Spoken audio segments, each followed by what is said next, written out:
¿Qué tal? Hoy vamos a hablar de un tema sumamente delicado, que es la responsabilidad de los socios o accionistas de una sociedad respecto al cumplimiento de pago de créditos fiscales a cargo de las sociedades donde estos tienen tal carácter. Así que no te despegues porque en un momento más comenzamos.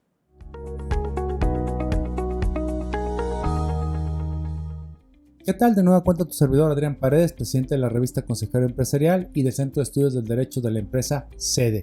Que este 21 de julio, te recuerdo, tenemos nuestro evento sobre el beneficiario controlador, pero con algo muy particular. Te vamos a explicar cómo llevarlo a la realidad, a la vida, no nada más armar un expediente, sino vamos a conformar todo un proceso.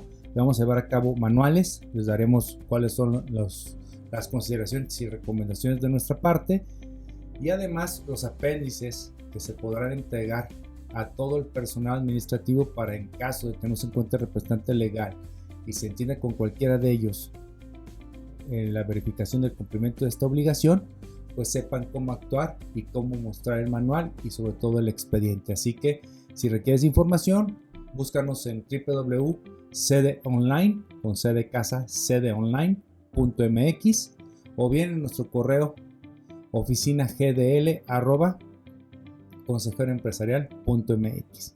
Y bien hecha esta mención, que bueno, que al fin y al cabo el programa no se paga de gratis, así que hay que estar cobrando.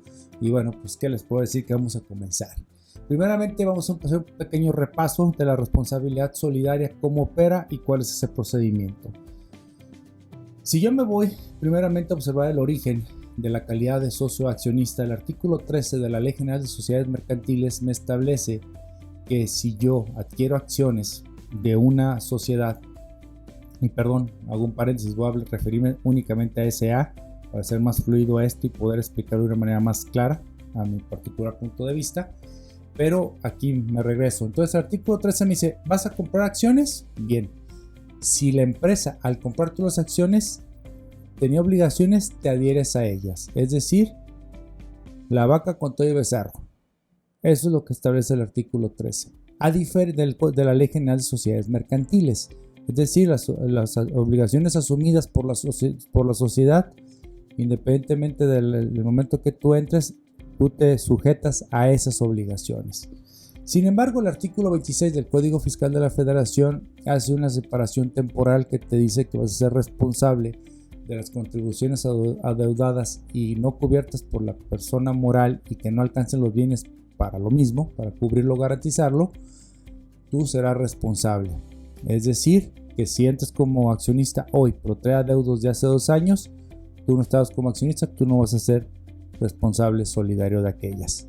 Entonces, esa es la gran diferencia que debes de tener presente, y por ello siempre elegir y redactar de manera adecuada los estatutos y los títulos accionarios para poder delimitar cualidades y calidades de accionistas, bien por sus derechos económicos o sus derechos corporativos, que son los que al final son los que van a determinar el grado de responsabilidad que se va a tener. Y bien, primeramente vamos a poner un supuesto para explicar el procedimiento. Primeramente, el Código Civil se establece 2 tipos de responsables solidarios: por ley y por voluntad. Es decir, por voluntad son aquellos que de manera expresa asumen el cumplimiento de una obligación cuando el sujeto directo no puede cumplirlo. Es decir, el acreedor tiene que agotar primero el cobro con el sujeto directo para después pasar con el responsable solidario. Si fuera una responsabilidad subsidiaria, perdón.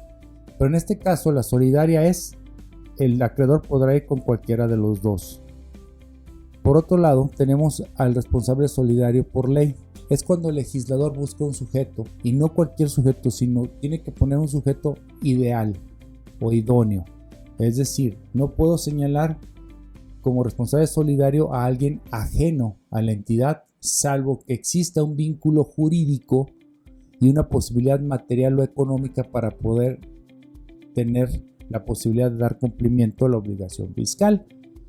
¿Qué es esto? Ejemplo, en el caso de las retenciones de ISR por parte de pagos de sueldos y salarios, pues bueno, el patrón es responsable solidario de las retenciones no efectuadas, puesto que en él está la posibilidad jurídica y económica de llevar a cabo la retención del impuesto sobre la renta para enterarlo al fisco.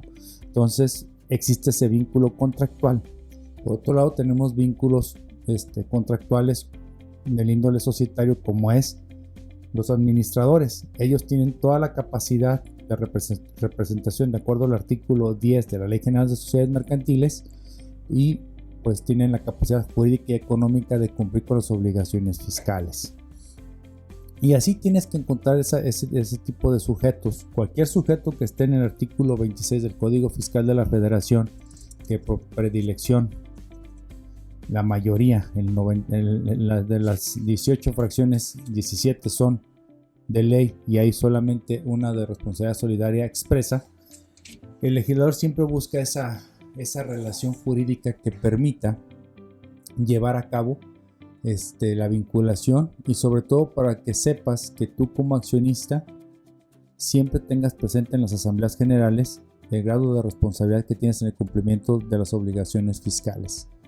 Bien, pero nos dice la fracción 10ª del artículo 26: los socios o accionistas son responsables solidarios con las deudas, lo voy a parafrasear, con las deudas de la sociedad, en tanto los bienes de la misma no alcancen a cubrir el crédito fiscal, y va a ser por aquellas que se causaron durante el periodo que tenías ese carácter de socio o accionista.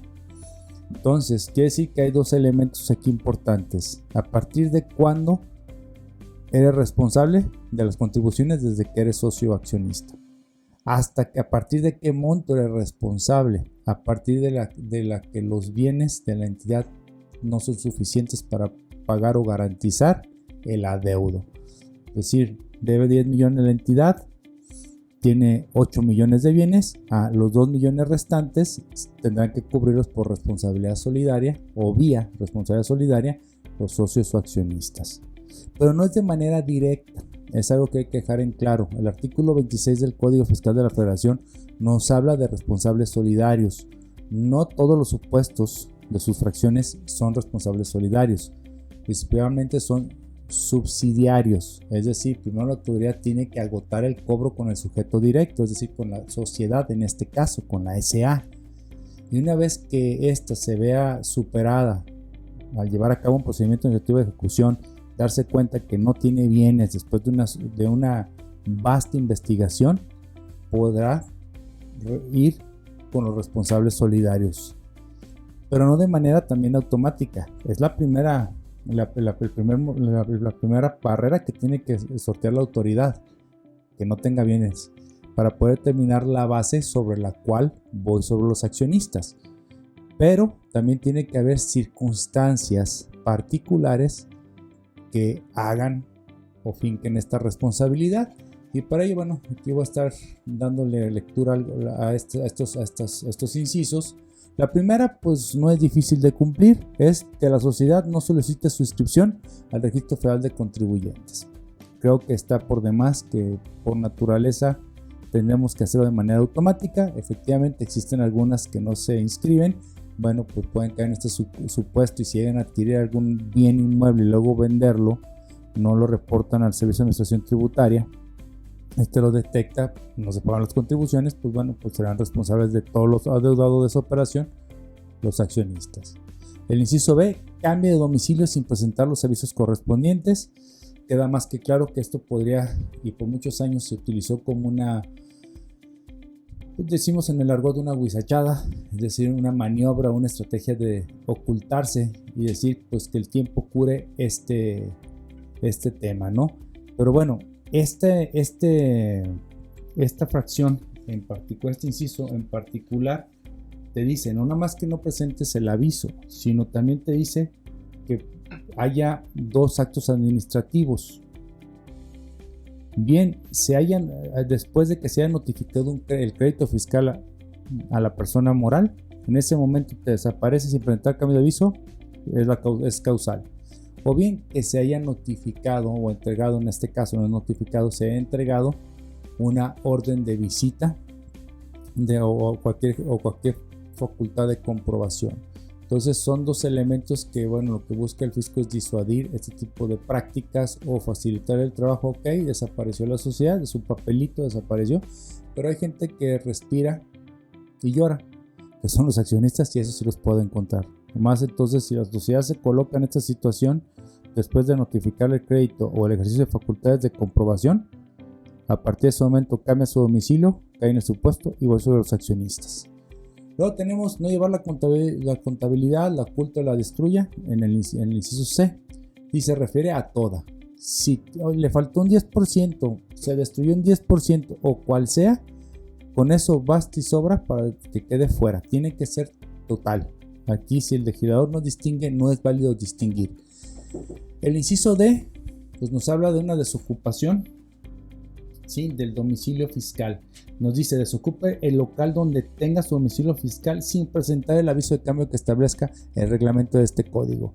Y la acción de desocupar, pues en términos de delitos fiscales, ya fue definido por una tesis jurisprudencial, que desocupar es dejar libre un espacio. Es decir, la autoridad tendrá no que tocar y ver que nadie, y presentar que nadie le abrió y decir, pues ya desocupó su domicilio fiscal. No, tendrá que llevar a cabo las diligencias necesarias para constatar, asentar en un acta pormenorizada o circunstanciada de que tiene los elementos que comprueban la desocupación del local, que es el domicilio fiscal de esta persona moral. Hasta aquí parecería que, bueno, pues no está tan complicado que llegue a suceder, pero bueno, tengan presente eso. Pero el inciso E, mata a B y D, porque simplemente el inciso E dice: no se localiza en el domicilio fiscal registrado ante el Registro Federal de Contribuyentes. Ya ahí habla de un concepto que también ya por criterio jurisprudencial también está identificado plenamente, que es no localizable o no localizado. Pero lamentablemente no localizado puede ser que si vaya 3 días diferentes a tocar la puerta, y si no le abres puede asentar que estás como no localizado. De ahí mi recomendación particular que hacemos aquí en la firma es verificar la constancia de situación fiscal, esa mentada constancia que ha sido tema en estos días, pero para verificar el estatus respecto a la verificación. Si veo que uno de mis clientes está como no localizado, inmediatamente meto un procedimiento de aclaración para solicitar una verificación del domicilio y tener atento a las personas que estén allí habitualmente para que reciban a la autoridad y que cambiar ese estatus. Ya un tema un poco duro ya es el inciso F, que habla de enterar, no omitir, enterar. Es decir, retuviste, pero no me pagaste, ¿sí? Entonces, omitir, enterar las contribuciones retenidas. Y este inciso F dice: omite enterar a las autoridades fiscales dentro de los plazos que las leyes establezcan las cantidades que por concepto de contribuciones hubiera retenido. Quiere decir que estamos hablando de una omisión de una obligación, de cumplimiento de una obligación, que es retener o recaudar. Sí, hasta ahí creo que suena lógico. Solamente si le retenemos al trabajador, al prestador de servicios, al régimen de simplificado de confianza, persona física, pues ese dinero lo tienes en tu bolsa y no es tuyo, entéralo al fisco. Entonces creo que justifica. Algunos no estarán de acuerdo, pero pues es mi particular punto de vista, y como dice un gran amigo, sumamente criticable, ¿sí? Entonces vámonos al siguiente inciso, que es el inciso G, que se encuentra en el listado que se refiere al artículo 69b, cuarto párrafo, de manera definitiva. Es decir, cuando eres un EFOS, es decir, entidad que factura operaciones simuladas, no acreditaste en el tiempo y en el procedimiento del 69b que no lo eres, y por lo tanto quedas en la lista definitiva. Entonces, por obvias razones, esto es para mitigar la operación de este tipo de entidades, para que no sigan provocando perjuicios al erario público. El tema siguiente es para mí el más preocupante, porque está muy laxa la redacción y creo que le hace falta precisiones que creo que con un sentido lógico se resuelve, pero a veces la lógica es ignorada por las autoridades en algunos casos. El inciso H te dice que seas un E2 y no hayas acreditado dentro del procedimiento la materialidad de las operaciones, para resumir el tema, o te hayas autocorregido y que el monto de las operaciones haya superado ese monto cabalístico del año 2020 de 7.804.230 pesos. Si tuviste esas operaciones con supuestos, voy a poner así, subrayar, supuestos EFOS por más de esa cantidad de 7.804.320, si superas esa cantidad, caes en este supuesto, pero no te precisa si es por el periodo que te revisaron y dio origen al crédito fiscal que no pudo pagar la sociedad. Aquí esta precisión creo que cabría para dar un grado de certeza jurídica, ¿sí? Sin embargo, no hay que tener primera consideración. Segunda consideración, que es sumamente importante, el hecho de que en muchas ocasiones se está todavía debatiendo el EFOS en juicio, pero aún así ya está publicado, de acuerdo al párrafo cuarto del 69B, ya está publicado como EFOS, pero está en juicio su situación. Pero por mientras tanto tú eres un E2, pues por lo pronto puedes tener un problema de una responsabilidad solidaria. Esos son temas que fue muy visto de manera superficial. Entiendo que el fisco está reaccionando a través del legislador con estos cambios, pero no justifica ni estoy de acuerdo en la manera que lo están haciendo, pero bueno, particular punto de vista. Y bien, pues también te repite lo mismo para el caso de la transmisión indebida de pérdidas fiscales del 69 bis del propio Código Fiscal. Ahora, ¿cómo se va a calcular la responsabilidad solidaria? Pues somos 3 socios, cada uno tiene el 60% y los otros 2 tienen el 20% cada uno.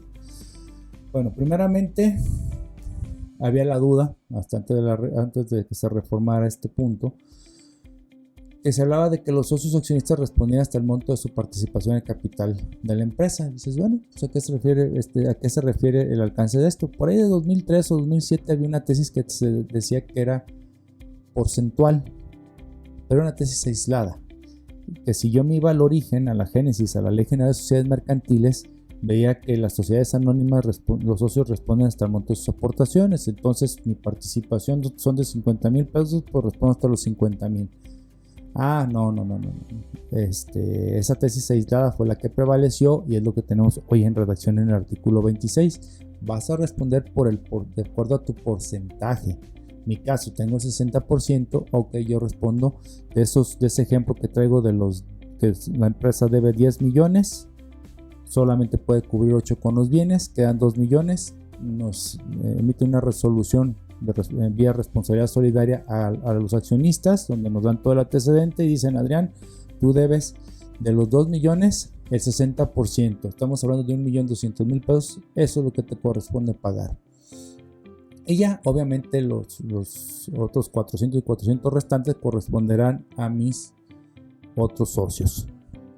Pero te deja muy claro, también hay que tener presente esto, puede ser que mis otros 2 socios, su tipo de acción tenga derechos corporativos que les dé preferencia de control y yo tenga más derecho